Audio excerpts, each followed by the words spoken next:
நாம் உடலில் ஒரு பாம்பு போன்ற வடிவம் அந்த மூலாதார சக்தி உயிர் சக்திக்கு போகுது.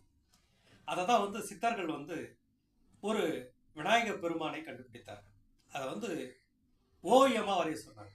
அப்போ ஓவியமாக வரும்போது அந்த விநாயகர் வருது. விநாயகர் வரும்போது அதுக்கு மூலாதார கணபதி என்று பெயர் இடுகிறார்கள். நம்ம தோப்பகரணம் காதில் நம்ம தோப்பகரணம் போடும்போது அந்த உயிர் சக்தியானதை நம்ம உடம்பு ஃபுல்லாக இருக்குது. யார் தோப்பகரண பயிற்சியை நல்லா செய்கிறார்களோ அவர்களுக்கு ஆயுள் விருத்தி அடையும்.